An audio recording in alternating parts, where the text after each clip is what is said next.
नमस्कार साथियों, मैं डॉक्टर मेला यादव, असिस्टेंट प्रोफेसर, राजकीय स्नातकोत्तर महाविद्यालय सांगीपुर प्रतापगढ़। आज मेरे अध्यापन का विषय है हिंदी साहित्य में इतिहास लेखन की परंपरा, जिस पर हम बहुत संक्षिप्त में आपको बताने का प्रयास करेंगे और ये पीपीटी का सहारा भी हम लेंगे। जैसा कि आप सब जानते हैं कि हमारे भारत में इतिहास लेखन की कोई सुदृढ़ परंपरा नहीं रही, चाहे इतिहास की दृष्टि से देखा जाए चाहे साहित्य की दृष्टि से देखा जाए। किंतु बाद में कहीं न कहीं हम पाश्चात्य का अनुसरण करते हुए उससे कुछ सीखे हैं। तो जैसे इतिहास में सबसे पहले हमारी राजशेखर की रात परंगी आती है, जिसमें कश्मीर का इतिहास है। वहां से कुछ स्रोत हम भारतीय इतिहासों में पाते हैं।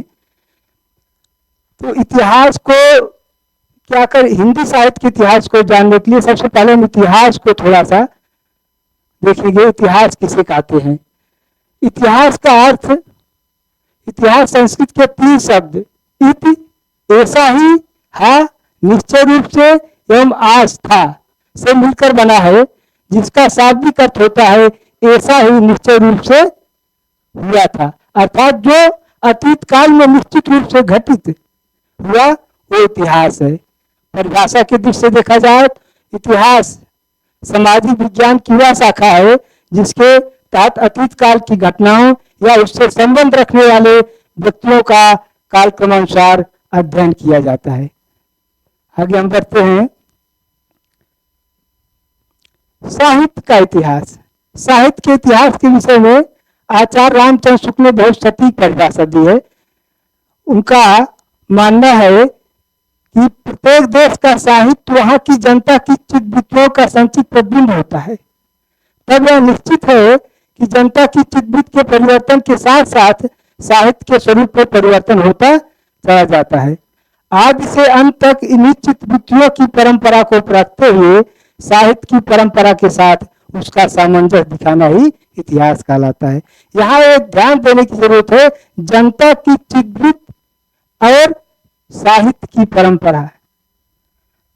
हर व्यक्ति की कोई न कोई मनोवृत्ति होती है, समाज के साथ या समय के साथ परिवर्तित होती रहती है। उन्हीं चित्तवृत्तियों को व्यक्त करना ही एक साहित्यकार का लक्ष्य होता है। और वो जैसे जैसे समय बदलता है उसकी चित्तवृत्तियां बदलती हैं और वो साहित्य में वर्णित होता है। उसी को एक कालक्रमानुसार प्रस्तुत करना ही साहित्य का इतिहास होता है। आगे हम बढ़ते हैं। हिंदी साहित्य में इतिहास लेखन की 4 प्रमुख पद्धतियां सामने आती हैं जो इतिहास लिखे गए हैं। उनमें है वर्णानुक्रम पद्धति। इसमें कवि और उनकी रचनाएं का वर्ण के अनुसार प्रस्तुत किया जाता है। जैसे आप देखते हैं डिक्शनरी होता है, शब्दकोश होता है, आज से लेकर यहाँ तक एक क्रम होता है। इसी प्रकार से यहाँ कवियों का जीवन परिचय भी एक श्रेणी में आ से, का से, खा से इस क्रम से प्रस्तुत किया जाता है।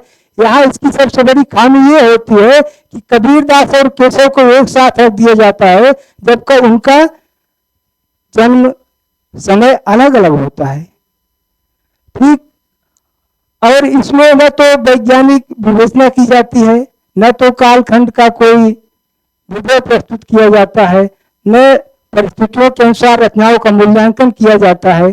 इसमें इतिहास लिखने वाले जो हमारे प्रारंभिक या प्रथम इतिहासकार गारसा दत्तासी हैं या शिव सिंगर है, इन्होंने अपना हिंदी साहित्य का इतिहास इसी सही पद्धति में लिखा है। दूसरी पद्धति है कालक्रम पद्धति। इसमें कवियों का जीवन परिचय कालखंड के अनुसार प्रस्तुत किया जाता है। उनकी रचनाएं, उनका जीवन परिचय समय सापेक्ष के अनुसार प्रस्तुत किया जाता है। किंतु इसकी सबसे बड़ी खामी है, इसमें भी रचनाओं का समय सापेक्ष परिस्थितियों के अनुसार वैज्ञानिक विवेचन नहीं किया जाता। तीसरी इस पद्धति में मिश्र बंधुओं ने लिखा है हिंदी साहित्य का बृहत इतिहास, आगे इसकी चर्चा होगी। तीसरी पद्धति वैज्ञानिक पद्धति है। इसमें कालखंड का विवरण प्रस्तुत किया जाता है एक क्रम से, और साथ ही साथ कवियों का समय सापेक्ष उनकी रचनाओं के अनुसार मूल्यांकन किया जाता है। इस पद्धति में जो इतिहास प्रस्तुत किया जॉर्ज ग्रेगसन ने, इसका जिक्र आगे किया जाएगा। इनके पुस्तक का नाम है the modern vernacular literature of Hindustan. चौथी पद्धति आती है विधेयवादी पद्धति, जिसके जनक एक तेन प्रख्यात विद्वान तेन है। हिंदी साहित्य के इतिहास रामचंद्र शुक्ल ने इसी पद्धति में लिखा है। इसमें विशेष तौर पर जात वाता और क्षर विशेष पर विशेष ध्यान दिया जाता है कि किस जात का साहित्य है, किस वातावरण में पल्लित हुआ है और किस क्षर विशेष का है। इसके सापेक्ष कवियों का, उनकी रचनाओं का मूल्यांकन किया जाता है। तो हमारे यहाँ जो इतिहास, साहित्य के इतिहास लिखे गए हैं, उसमें 4 पद्धतियों का अनुसरण किया गया है।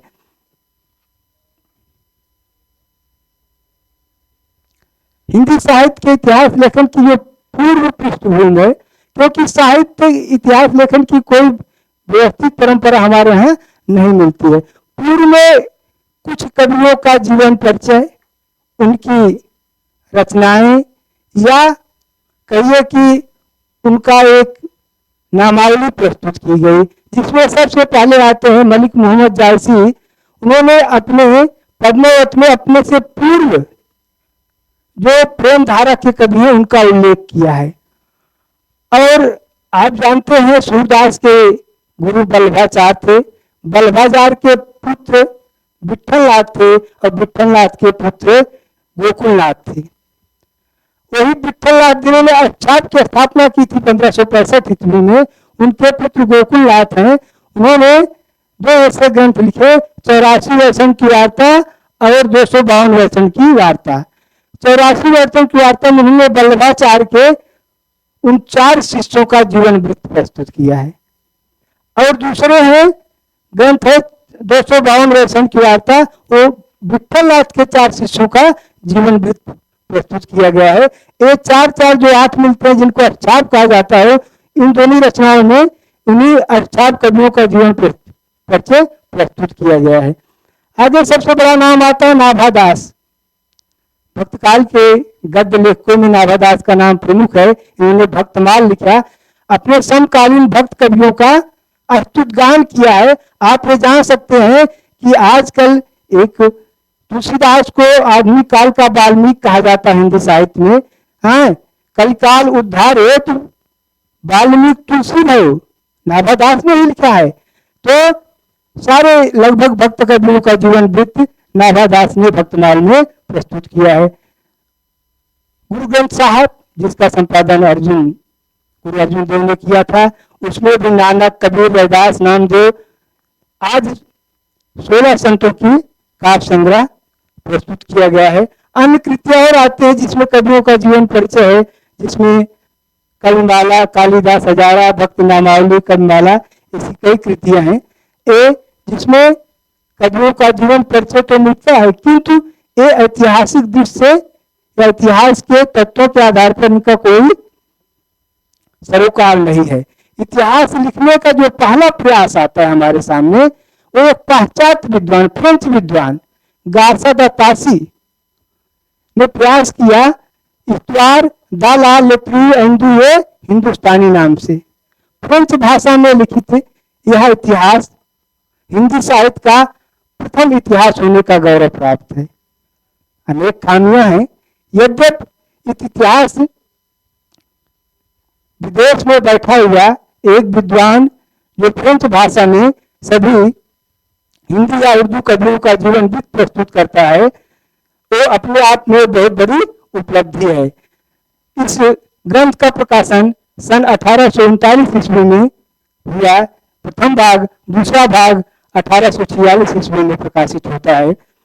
इसका द्वितीय संस्करण 1874 ईस्वी में प्रकाशित होता है। तब मिलाकर लगभग 3 संस्करण हो जाते हैं।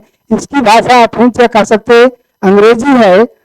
और इस तासी ने उसी वैरांकन पद्धति का अनुसरण किया है। उन्होंने न तो कालखंड का कोई प्रयास किया, न कवियों के रचनाओं का मूल्यांकन किया, न ही समय सापेक्ष उनकी उपयोगिता को दर्शाया। यहाँ तक कि हिंदी के साथ साथ उर्दू कवियों को भी अपनी रचना में जगह दिया। हिंदी के कम बल्कि उर्दू के अधिक कवि इनकी रचनाओं में दिखाई पड़ते हैं। यह ग्रंथ उन्होंने तत्कालीन महारानी विक्टोरिया को समर्पित किया है। इस ग्रंथ का प्रकाशन ग्रेट ब्रिटेन और आयरलैंड के प्राच्य साहित्य अनुवादक समिति की ओर से प्रेरित से मुद्रित किया गया। इसका बाद में अनुवाद 1952 में लक्ष्मी सागर वासवी ने हिंदू साहित्य के इतिहास नाम से किया। इस परंपरा में दूसरा नाम जो महत्वपूर्ण आता है, एक भारतीय का आता है, मौलवी करीमुद्दीन तज। इनका इतिहास ग्रंथ है तज़किरा-ई शुरा-ई हिंदी, उर्दू में लिखा गया है। ये लगभग तासी के ग्रंथ का ही अनुवाद है 1848 में। इसमें इन्होंने भी हिंदी और उर्दू कवियों को शामिल किया और विशेष तौर पर काल विभाजन का इन्होंने भी कोई प्रयास नहीं किया, और किंतु एक कवियों का क्रम एक क्रम से रखा। ऐसा नहीं कि वह क्रम एक क्रम से कवियों को प्रस्तुत करने का प्रयास किया। इनके पुस्तक में 1004 कवि शामिल हैं, जिसमें हिंदी के केवल 62 कवि इसमें शामिल किए गए हैं। तीसरे विद्वान है महेश दत्त शुक्ल। एक संक्षिप्त इतिहास लिखने का प्रयास करते हैं, भाषा काव्य का संग्रह, जिसका प्रकाशन 1873 ईस्वी में होता है। यह भी वर्णानुक्रम पद्धति में लिखा गया हिंदी भाषा में हिंदी साहित्य का प्रथम इतिहास कह सकते हैं। कुछ प्राचीन कवियों की कविताएं पहले दी है, उसके बाद उनका जीवन परिचय प्रस्तुत करने का प्रयास किया है। इसका प्रकाशन नवल किशोर प्रेस लखनऊ से किया गया। अगला नाम बड़ा नाम आता है शिव सिंह सेंगर। शिव सिंह सेंगर ने शिव सिंह सरोज नामक इतिहास ग्रंथ लिखा। इतिहास की दृष्टि से हिंदी में लिखा जाने वाला यह प्रथम ग्रंथ था जो हिंदी साहित्य का इतिहास कहा जा सकता है, जिसका प्रकाशन 1883 ईस्वी में हुआ। इन्होंने भी तासी का अनुसरण करते हुए वर्णानुक्रम पद्धति का पालन किया है। इनकी रचनाओं में लगभग 1000 कवियों का जीवन वृत्त और उनकी रचनाएं संकलित हैं। तासी ने भी काल विभाजन का कोई प्रयास नहीं किया, विभिन्न परिस्थितियों का उन्होंने भी कोई जायजा नहीं लिया, बल्कि कवियों का जीवन परिचय और उनकी रचनाएं प्रस्तुत कर दी है। इसी कड़ी में अगला नाम आता है डॉक्टर जॉर्ज ए ग्रियर्सन, एक अंग्रेज, जिन्होंने the modern vernacular literature of Hindustan नामक पुस्तक लिखी, जिसका प्रकाशन एशियाटिक सोसाइटी ऑफ बंगाल की पत्रिका के विशेषांक के रूप में किया गया। अंग्रेजी में लिखित यह ग्रंथ वैज्ञानिक पद्धति का अनुसरण करते हुए लिखा गया है। इन्होंने सबसे पहला प्रयास किया, काल विभाजन का पहला प्रयास माफी चाहूंगा जॉर्ज अब्राहम ग्रियर्सन करता है। इसका प्रकाशन सन 1889 ईस्वी में होता है। सबसे पहले भक्ति काल को स्वर्ण काल कहने का श्रेय जॉर्ज ग्रियर्सन को ही दिया जाता है। ग्रियर्सन ने ही सबसे पहले हिंदी साहित्य के भक्ति काल को स्वर्ण काल नाम दिया। इसने पूरे रचना खंड को 11 भागों में विभाजित किया है। इनके ग्रंथ का अनुवाद केशरीलाल गोस्वामी ने इसी नाम से किया, the modern vernacular literature of Hindustan, सन 1957 ईस्वी में।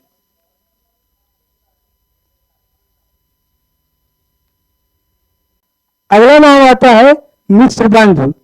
मिश्र बंधु 3 भाई थे, श्याम बिहारी मिश्र, सुखदेव बिहारी मिश्र और गणेश बिहारी मिश्र, जो मिश्र बंधु के नाम से लिखते थे। मिश्र बंधुओं ने वैज्ञानिक पद्धति का अनुसरण करते हुए एक बृहत ग्रंथ लिखा, मिश्र बंधु विनोद, जिसका प्रकाशन सन 1913 ईस्वी में होता है। प्रथम 3 भाग 1913 में प्रकाशित होते हैं और चौथा भाग 1914 में प्रकाशित होता है। काल विभाजन का इन्होंने प्रयास किया। संपूर्ण रचना काल को 8 खंडों में विभाजित किया। इनकी रचना में कवियों की संख्या लगभग 5000 है, यानी 4551 है। इतिहास लेखन की परंपरा में सबसे महत्वपूर्ण जो नाम आता है आचार्य रामचंद्र शुक्ल का हिंदी साहित्य का इतिहास। हिंदी शब्द सागर की भूमिका के रूप में हिंदी साहित्य के विकास के नाम से लिखा गया इनका इतिहास, ये हिंदी साहित्य का इतिहास हुआ। इन्होंने सबसे पहले विधेयवादी पद्धति का अनुसरण किया, जिसमें जात, वातावरण और धर्म विशेष को ध्यान में रखते हुए इन्होंने हिंदी साहित्य का इतिहास प्रस्तुत किया।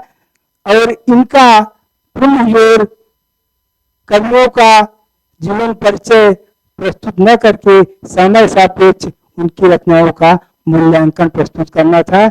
इनके लेखन का आधार मिश्रबंध विनोद, कोविद रत्नावली, कविता कौमुदी और ब्रह्माधुरी सार है। शुक्ल जी की यह विशेषता है कि उन्होंने काल विभाजन में दोहरे नामकरण का अनुसरण किया। दो नामकरण, एक तो विकासवादी दृष्टि से, एक प्रभुत्ववादी दृष्टि से। इन्होंने संपूर्ण इतिहास को 4 खंडों में विभाजित किया। वीरगाथा काल, इसी को आदि काल कहते हैं, जिसका समय संवत 1050 से 1375 विक्रम है। दूसरे को भक्ति काल कहते हैं, जिसका समय पूर्व मध्य काल कहा जाता है, संवत 1375 से 1700 विक्रम संवत। तीसरा है रीत काल, इसी को उत्तर मध्य काल कहते हैं, जिसका समय 1300 से 1900 विक्रम संवत। और अंतिम आधुनिक काल है, इसी को गद्य काल कहते हैं, 1900 से 1984 ईस्वी। इतिहास लेखन का अगला नाम जो आता है डॉक्टर राम कुमार वर्मा, जो एक कवि हैं, एकांकीकार हैं, नाटककार हैं। इन्होंने हिंदी साहित्य का आलोचनात्मक इतिहास लिखा, जिसका प्रकाशन सन 1939 ईस्वी में हुआ। यद्यपि उनके ग्रंथ का आधार रामचंद्र शुक्ल के हिंदी साहित्य का इतिहास ही है, फिर भी एक कवि होने के नाते इन्होंने कहीं न कहीं भावनात्मकता इनके काव्य में झलकती है। 693 ईस्वी से 1693 ईस्वी तक का इन्होंने इतिहास लिखा। इनकी सबसे विशेषता है कि इन्होंने सिद्ध और नाथ साहित्य को भी अपने इतिहास के स्थान दिया और पूरे रचना काल को 5 खंडों में विभाजित किया। संधि काल, जिसका समय 750 विक्रम संवत से 1000 विक्रम संवत है। चारण काल, जिसका समय 1000 विक्रम संवत से 1375 विक्रम संवत है। भक्ति काल, जिसका समय 1375 विक्रम संवत से 1700 विक्रम संवत है। रीत काल, जिसका समय 1700 विक्रम संवत से 1900 विक्रम संवत है। आधुनिक काल, जिसका समय 1900 से अब तक का है। सबसे बड़ी बात है कि जहां रामचंद्र शुक्ल मुंजिया को हिंदी का प्रथम कवि मानते हैं और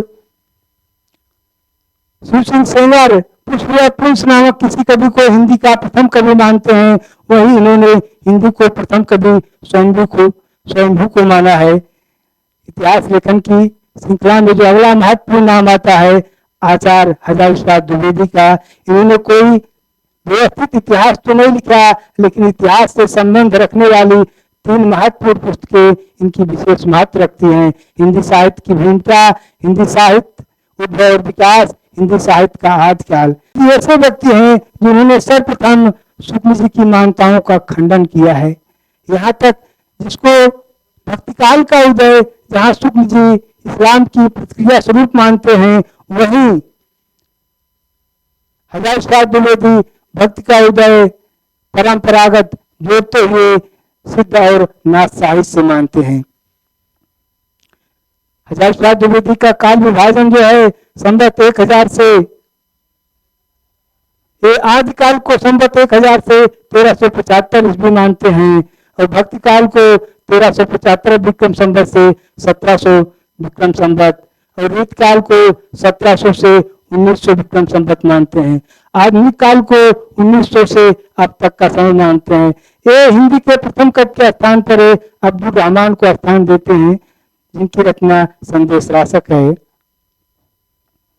नागरी प्रचारी सभा द्वारा एक बृहद इतिहास लिखने की शुरुआत की गई और लगभग 18 खंडों में कई लेखकों ने मिलकर एक बृहद इतिहास लिखा और जिसके अलग अलग खंड के अलग अलग लेखक हैं। रीतकाल की भूमिका के रूप में डॉक्टर नगेंद्र का बहुत बड़ा योगदान है। ये इतिहास बहुत अधिक प्रसिद्ध नहीं हुआ।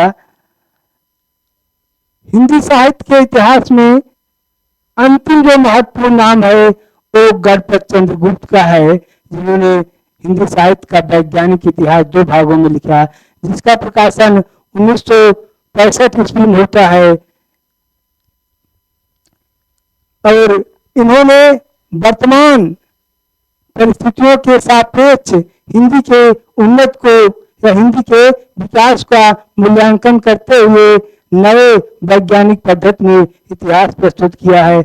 इनके द्वारा किया गया काल विभाजन जो है प्रारंभिक काल 1184 ईस्वी से 1350 ईस्वी, पूर्व मध्य काल 1350 ईस्वी से 1600 ईस्वी तक, उत्तर मध्य काल 1600 से 1857 ईस्वी और आधुनिक काल 1857 ईस्वी से अब तक का है। डॉक्टर नगेंद्र इस कड़ी में महत्वपूर्ण स्थान रखते हैं। इन्होंने इतिहास तो नहीं लिखा, लेकिन हिंदी साहित्य का इतिहास इनके द्वारा संपादित है, जो विद्यार्थियों में बहुत लोकप्रिय है और जो प्रतियोगी परीक्षा की तैयारी करने वाले विद्यार्थी हैं वो लगभग इसी पुस्तक का सहारा लेते हैं। डॉक्टर नगेंद्र द्वारा किया गया काल विभाजन निम्नवत है। इन्होंने आदिकाल 17वीं शताब्दी से मध्य से 14वीं शताब्दी के मध्य तक माना है। भक्ति काल को 14वीं शताब्दी मध्य से 17वीं शताब्दी के मध्य तक माना है, जबकि रीत काल को 7वीं शताब्दी के मध्य से 19वीं शताब्दी के मध्य तक माना है। आधुनिक काल 19वीं शताब्दी के मध्य से अब तक माना है। आधुनिक काल में इन्होंने विभाग किए हैं पुनर्जागरण काल।